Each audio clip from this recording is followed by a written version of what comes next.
باسێکی تر لە بابەتی تەوەری بەرنامەکانمان باسکردنە لە ئاماری ئەو ئامارانەی کە لە ناو چاکسازی هەرێمی کوردستانە دوێنێ بڵاو کراوەتەوە. دوێنێ بەڕێز ئەحسان عەبدوڕەحمان بەڕێوەبەری گشتی چاکسازیەکانی هەرێم لە لێدوانێکە یاخود لە کۆنفرانسێکی ڕۆژنامەوانیە باسی لە ئامارەکانی گرتن و زیندانی کراوان و ئازادکراوان و پرۆژەکانی ناو زیندانەکان یاخود ناو چاکسازیەکانی هەرێمی کوردستان کرد. یەکێک لە ئەو بابەتانە ئەوە بوو کە لەم 6 مانگەیە 5700 زیندانی کراو لە هەرێمی کوردستانە لەم 6 مانگەدا گیراون یاخود چوونەتە چاکسازیەکانی هەرێمی کوردستانەوە کە زۆربیان ئەو کەسانە بوون کە لەسەر بابەتی مادەی هۆشبەر دەست بەسەر کراون یاخود گیراون. لە ناو زیندانەکانە لە حکوومەتی هەرێم ماوەی چەند ساڵەکە بێ کە پرۆژەی هەیە ویش پرۆژەکانەوەیە کە خولە کاتەوە بۆ زیندانیان و ڕاهێنانیان پێکات بۆی جارێکی تر بتوانن ئەم کەسانە بێنەوە ناو کۆمەلگا و ڕابێنەوە بێنەوە ئەوەی کە خۆیان بتوانن کاری خۆیان هەبێ بتوانن دەستمایە خو دەستکەوتی خۆیان هەبێ کە ئەمەش هەمووی لە ناو چاکسازیەکانی هەرێمی کوردستانە خولیان بۆ کرێتەوە بەردەوام هۆشیارەکرێنەوە کتێبیان بۆ چاپەکرێت کە دوێنێ عنی من بەڕاستی بابەتێکی جوان بوو کە کاک ئەحسان باسی لێوە کرد کە 8 کتێبی زیندانیان چاپ کراوە. ئەمانە کۆمەڵێک قسە و باسی تر و کۆمەڵێک پرسیاری تر ئەم بەیانێ لە کاک ئەحسان بابا بەڕێوەبەری گشتی چاکسازیەکانی هەرێمی کوردستان دەکەین کە ڕاستەوخۆ لە سودیەکانمان لە شاری هەولێرەوە لەگەڵمانەیە. کاک ئەحسان بەیانیت باش و سڵاوت لێبێ بۆی وایم کە زۆر باش بیت. دوێنێ کۆنفرانسێکی ڕۆژنامەوانیت هەبوو باست لەو ژمارەیە کرد کە چەند کەس زیندانی کراون و چەند کەس ئازاد کراون چەندیان نێرن چەندیان مێن. ئەمانە ئەگەر بکرێت بە کورتی باسێکمان بۆ بکەی بۆی بچینە ناو پرسیار و باسەکانی ئەم بەیانیەمانەوە لەگەڵ جەنابدا. سڵاوتان لێبێ ئەم کاتتان باش هیوام ڕێزم بۆ بینەران و بیسەرانی کەناڵی کورتساتی عزیز. دەمێ ئەوە بڵێم کە لە هەرێمی کوردستان بۆ ئەمڕۆ ئامارەکان 5760 سزادرامان هەیە لەوانە 1597یان مادەی هۆشبەرن کە بەداخەوە 962 کەسیان بازرگانن و 635 کەسیان بە کارهێنەرن و کۆی ئەو بەندکراوانی کە لە 2025 ئەم 6 مانگە هاتوونەتە ناو چاکسازیەکان 4066 کەس بوونە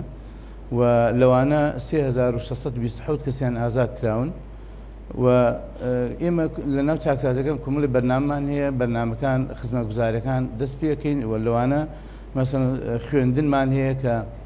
543 کەسمان هەیە خوێندکار کە لە ناو چاکسازەکان بۆ هەموو مەراحلەکانی خوێندن و هەتا زانکۆ و هەتا ماستەر و دکتۆراش لە ناو چاکسازەکان خوێنن و بۆ ئەم ساڵی خوێندن 74 کەسمان بەشدار بوون لە تاقیکردنەوەکانی 12 ئامادەیی کە خۆشبەختانە نیوەیان زیاتر دەرچوون و لە ناو چاکسازەکان ئێمە سنتەری مادەی هۆشبەرمان کردوێتەوە لە هەر 6 چاکسازەکە کە ئەو سنتەرانە ڕۆژانە خوول و سیمینار و بە گروپ و بە تاک بەرنامەکانی شیانەوە دەست پێکەن و بە کادری خۆمان و ئەو خزمەتگوزاریان پێشکەشەکەن کە ڕۆژانە بۆ ئەو سزادراوانی کە بمادەی هۆشبەر سزادراون ئێمە لە سەر ئەوەی کە ڕۆژانە و هەفتانە سیمینار و کۆڕ و خول بۆ هەموو سزادراوان و کارمەندانی ناو چاکسازەکان بە هەوڵ و هیمەتی توێژەرانی خۆمان ئەوە بەردەوامە و ئەو سنتەرانە ڕۆڵێکی باشن گەڕانەوەیان بۆ وەزعی ئاسایی خۆیان. کاک ئەحسان ئاماژەت بە کۆمەڵێک ئاماردا لەسەر ئەو کەسانەی کە سزادراوەکان و دێنە ناو زیندانەکانەوە لە کۆی ئەو ئامارەی کە لای بەڕێستانە چەندیان ڕەگەزی نێرن و چەندیان ڕەگەزی مێن؟ ئێمە لە کۆی ئەو کەسانی کە هاتوونەتە ناو چاکسازیەکان لەو 4066 کەسە 3035 کەسیان نێر و 1031 کەسیان مێن. بۆیە لەو ئەوانە 2688 کەسیان نێرن ئازاد کراون و 939 کەسیان مێن کە لە ماوەی ئەم 6 مانگەیە داخل بوون و ئازاد بوون لە چاکسازەکانی هەرێمی کوردستان. کاک ئەحسان ئەم ئامارانە چۆن هەڵدەسەنگێنی لەگەڵ ساڵانی ڕابردوودا؟ ئێمە ڕێژەی تاوان بەڕاستی جێگەی خۆشحاڵی نییە لەبەرەوەی ڕێژەی تاوان لە بەرزبوونەوەیە بەهۆی هۆکارەکان زۆرن، هۆکاری داراییە، هۆکاری بۆ ماوەیە، هۆکاری پەروەردەییە، هۆکاری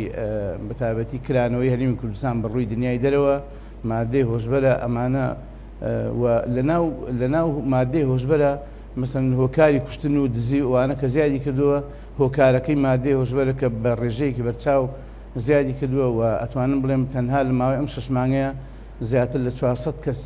سزا دراون لە هەرێمی کوردستان لە هاتوونەتە ناو چاکسازەکان بە مادەی هۆشبەر کە ئەمە ڕێژەیەکی زۆر بەرزە. بەڵێ کاگەستان دەمەوێت پرسیاری ئەوە لێ بکەم، خۆت باست لە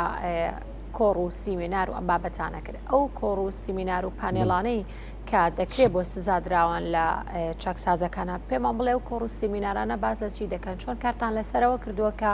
سزا دراوەکان بکرێنەوە بە تاکێکی تەندروست بۆ ناو کۆمەڵگا؟ بەگشتی ئەو پانێڵانەی کە دەکرێت باز لە چی دەکرێن، لەسەر چ شتێک و چ بنەمایەک قسە دەکرێت؟ ئێمە ئەو کۆمەڵێک بەرنامەی تایبەتمان هەیە بە بابەتە، یەک لەوانە بۆ نمونە وتاری ئاینیمان هەیە، لەگەڵ یەکێتی زانایانی ئاینی ئیسلامی کوردستان ڕێکەوتنمان هەیە ساڵی پار و ئەم ساڵ بە بەردەوامی ڕێکەوتنەکەمان هەیە و بە سپاسەوە من سپاسیانەکەم زانا ئاینی مەلا ئاینی مامۆستا ئاینی هاتوچۆی ناو چاکسازەکانەکەن و هەفتانە سیمینارەکەن لەسەر وەعزی دینی و لەسەر ئارامکردنەوەی دڵ و دەرونی ئەو سزا دراوانە کارەکەن و لە ڕووی دینیەوە لە ڕووی شەرعی و ئەمە یەکێک لە بابەتەکان. بابەتی دووەم ئەوەیە توێژەرانی کۆمەڵایەتی و توێژەرانی دەرونی کار لەسەر دەرونی ئەو کەساناکەن، لەسەر هۆکارەکان، لەسەر ژینگەیان، لەسەر بابەتە کۆمەڵایەتەکان کە بۆ باسییانەکەن بۆی مەسەن بۆی کەسەکان بگەڕێنەوە ئاستی ئەوەی کە ژیانیان دەستداوە کە زۆر جار مەسەن ئەوە ئەبێتە هۆی ئەوەی کە شیرازی خێزان تێکەچێ و هەڵوەشانەوەی خێزانەکان زۆربەی ڕێژەی تەلاق بەرز بۆتەوە. ینی ئەوە یەکێک لە گرفتەکان کە ئێمە ڕۆژانە توێژەرەکانی خۆمان بە بەردەوامی سیمینار و کۆڕ و کۆمەڵیان بکەن و جگەلەوەی مادەی هۆشبەرەکان و بەردەوام ئێمە ناو چاکسازەکان خوول و سیمیناری تایبەتمان هەیە بە وەرکشۆپ و ئەوانی بە هەم بە خوێندن و هەم بە خوێندنەوە بە کتێب و کۆمەڵی ئەو بابەتە گرنگە کۆمەڵایەتیانی کە ڕۆژانە پێویستەکە زانیاریان لەسەر بێ و بۆ جارەتر ئەو کەسانە چاکساز بکەینەوە بگەڕێنەوە ناو کۆمەڵگە. کاک حەسان لەو ئامارانەی کە بڵاوتان کردەوە لە هەرسێ پارێزگای هەرێمی کوردستان سلێمانی و دووەک و هەولێر ڕێژەکە لە هەولێر لە دهۆک زیاترە، ئەمە هۆکارەکەی بۆچیە گەڕێنەوە جەنابتان بە پێی و ئەزمون و تەجروبەی کە هەتانە هۆکاری ئەوەی کە دوهۆژی تاوان هەم شارێکی بچووکترە لە چاو سلێمانی و هەولێرە هەم دانیشتوانەکەشی کەمترە ینی بەڕاستی؟ بڵێ ڕێژی تاوان لە کۆی چاکسازەکان ئێستا لە هەولێر زیاترە بەهۆی دووسێ هۆکارن. یەک لە هۆکارەکان مەسەرەن حدودی هەولێر فراوانە و ڕێژەی دانیشتوان زۆرە و ئەمە ڕێژەی تاوان مەسەرەن لەوانە ڕێژەی تاوان بڵێ ڕێژەی تاوان تەبەن ئەوە هەم ئەگەر بۆ چڕی دانیشتوان و بابەتە کۆمەڵایەتەکان و زائیدەن کۆمەڵێک ئەو مثلەن حدود و کراوەی حدودەکە لە حاجمەران تاگاتە مەخمور ئەوە هەمووی حدودی هەولێرە و جگەلەوە کە کۆمەڵی ئاوارە و پەناهەندە و ئەوانە هەمووی ناهولێرن ڕاستی نزیکەی ملیۆنێک توانی بڵین لەوەتەی کە ئەم پەناهەندان یاخود ئاوارانە لە هەرێمی کوردستانە بوونیانەیە یاخود نیشتەجێ بوون تاوانەکان زیاتر بوون؟ بەشێ لە بابەتەکان ئەوانن هۆکاری دزی و مەسەلەن هۆکارە کۆمەڵایەتەکان بابەتە ئەخلاقیەکان ئەوانە زیاتر ئەوانەی دەرەوەی هەرێمی کوردستان بڵێ ئەو خەڵکان کە لە دەرەوە هاتوون. باشە کاک حەسان دوێنێش باست کرد بەڕاستی بابەتێک بەلای منەوە زۆر زۆر گرنگە لەگەڵ ساناشە باسمان لێوە کرد کە جێی دەستخۆشیە کە تا ئێستا لەم 6 مانگەیە 8 کتێبتان بۆ زیندانیان چاپ کردووە. یعنی ئەمە چۆناهیە گەر زیندانیەک چیرۆکێکی هەبێ بێ بینوسێتەوە یان بابەتێکی هەبێ کە بێ چاپی بکە ئێوە چۆن هاوکاریانەکەن کە ئەمە بەڕاستی جێی دەستخۆشی ئەگەر هەر کەسێک هەستا بێ یا فکری هەر کەسێک بێ کە ئەم هەنگاوەی هەڵهێنابێت لە ناو چاکسازیەکانی هەرێمی کوردستانە. بڵێ ئێمە لەو بەرنامانی کۆمەڵی بەرناممانی ناو چاکسازەکان یەک لە بەرنامەکان مەسەرەن ئاماری کتێبەکان و خوێندنەوەی کتێب و نووسینی کتێبە ئەو کتێبانە بە بەردەوامی لە ناو چاکسازەکان هەن و ڕۆژانە لایەن تیمێکی توێژەران و کارمەندانی ئێمەوە مثلەن ئەو سزادراوانە ئەهێنە کتێبخانەکە و ئەتوانن بۆ خۆیان کتێب بن بخوێننەوە و ئەمە کاریگەری زۆر باشیەوە لەسەر دڵودەرونیان و لەسەر کرانەوەی مێشکیان بۆیە یەکێک لە هۆکارەکان کە ئەوەی کە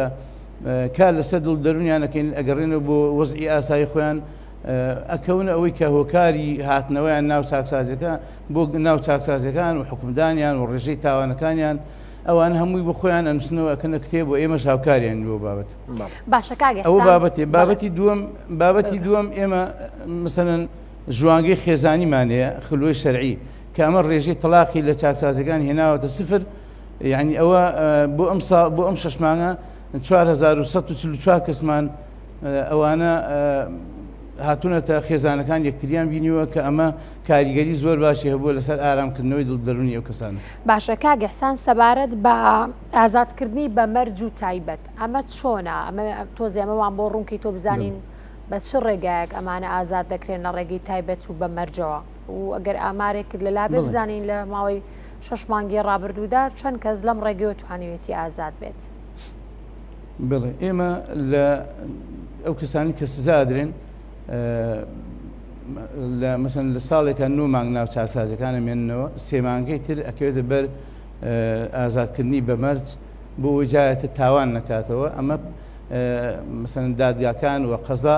پابەندی کەسەکە ئەکا بۆ وجایەتە تاوان نەکاتەوە لە ماوەی ئەو فتری کە ئازاد دەکرێت لە ماوەی ئەو 5 ساڵی ئازاد بۆیە ئەو هەلە دراوەتە ئەو کەسە و ئێمە لە چاکسازەکان کۆی هەموو چاکسازەکانی هەرێمی کوردستان ئەم 6 مانگە 1033 کەسمان هەیە کە بە مەرج ئازاد کراون و ئەمە کاریگەری زۆر باشی هەبووە لەسەر گەڕانەوەی و ناو کۆمەلگا و 21 کەسمان هەیە بە لێبوردنی تایبەتی ئازاد بوونە ئەمانە لە ڕێی سەرۆکایەتی هەرێمە لە ڕێی لیژنەکانی خۆمانەوە کە داوامان کردووە ئەو کەسانە نەخۆشن و پەککەوتن و نەخۆشی درێژخایەنان هەیە بۆی بتوانن جارێتە شانسی تریان بدێنێ بگەڕن کە سوکاریان لەوێ ئەوانی کە وەزعیان زۆر خراپە بۆی تەمەەن ئەوانی کە سولحان هەیە زیاتر بۆی بگەڕێن ناو کە سوکاریان و تا ئەوەی ئەو ژیانیان ماوە تا بەسەری بن لەگەڵ سوکاریان. باشە کاگەستان بڕارێکی نوێی هەبوو کە کارتی نیشتیمانی بۆ سزادراوان دەربکرێت ئەمە گەشتۆ بەکوێ ئایا ئەمە ئەم پرۆسی ئەنجام دەدرێت یا خودنا و ئەگەر دەکرێت چۆن ئەمە دەکرێت ئایا خۆتان سزادراوەکان دەڕۆن سەردانی و دەکەن یاخود با بڵین تیمەکانی ئەوانی کە ئەو کارانە دەکەن خۆیان دێن سەردانی چاکسازەکان دەکەن. ئێمە درکمان بە هەندێک بابەت کرد ناو چاکسازەکان یەک لە بابەتەکانەوەی کە ئەو کەسانی ناو چاکسازەکانن کارتی نیشتیمانیان نییە بۆ ماوەی 10 ساڵە زیاتر هەوێیان نییە و ئەم بۆتە گرفت بوو مناڵەکانیان بۆ خوێندن بۆ پسولەی خۆراک بۆ کۆمەڵە گرفتی کۆمەڵایەتی و کاری فەرمانکان هەیە کە پێویستەکە خێزانەکان تۆماری بکەن و ئیشی لەسەر بکەن ئێمە بیرمان لەو کردەوە کە کار لەسەرەوە بکەین بۆیە پەیوەندیمان بە دایرەی ئیسلاحی عێراقی کرد لە وەزارەتی عەدلی عێراق کە بەسپاسەوە بەڕێز کاک محەممەد ڕازی مدیر عامی ئیسلاح لە بەغا ئەو نووسراوی بۆ ئێمە نات کە ڕەزامەندیان داوە ئەوان لە ناو چاکسازەکان کارتی نیشتیمانی بۆ سزادراوان دەرەکەن و لە ڕێی تیمێکی تایبەتەوە کە سەردانی چاکسازەکانەکەن بۆ ئێمە لەگەڵ بەڕێز کاک لیوادیدار پەیوەندیمان کرد و نووسرامان ئاراستە کردن کە ئێمەش بە هەمان بابەت کە موافقی بەغاوەرگیرێ و بۆ ئیشی لەسەر بکەین و بەسپاسەوە نووسرا و ئاراستەی وەزارەتی ناوخۆی عێراق کرا و ڕەزامەندیان داوە کە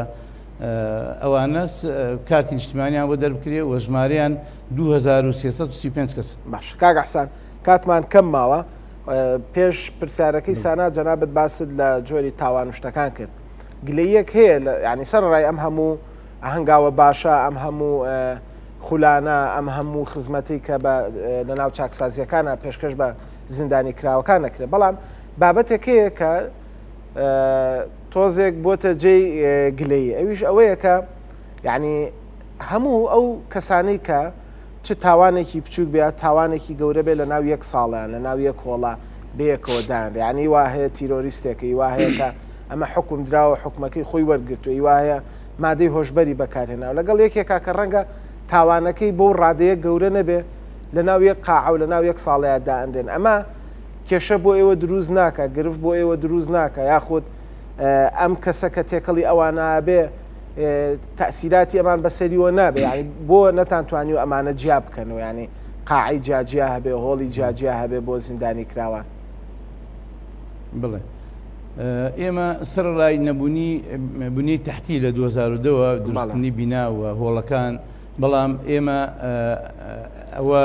ڕاست نییە کە گیانەکرانەوە ئێمە تەسنیفمان کردوون پۆلێنمان کردوون هەموو مادەکان جاکرانەوە دزی جاکراوەتەوە کوشتن جاکراوەتەوە مەسەرەن تاوانەکانی مادەی هۆشبەر لە ناو مادەی هۆشبەرە بازرگان و بەکارێنشمان جا کردوەوە یعنی ئەوانەمان هەموو تەسنیف کردووە پۆلێنمان کردووە ئێمە لە ماوەی 2 ساڵێک کە من هاتووم دەستمان بە ئەوە کردووە یەک لە کارەکانمان ئەو بوو پۆلێنکردنی ئەو کەسانە بووە کە بتوانین ئەو ڕێژەی ئەوانە ئەو تاوانانە جاکەینەوە بتوانن کەمترین کۆنتاکتیان هەبێ کەمترین بەرکەوتیان هەبێ بۆی گرفتەکە زیاتر دروست نەبێ و فێری ڕەوشی باش بنوانە بەڵام ئێمە ئێستا تەسنیفمان کردوون هەرێکی قاعی خۆی جیاوازە و مادەی هۆشبەر و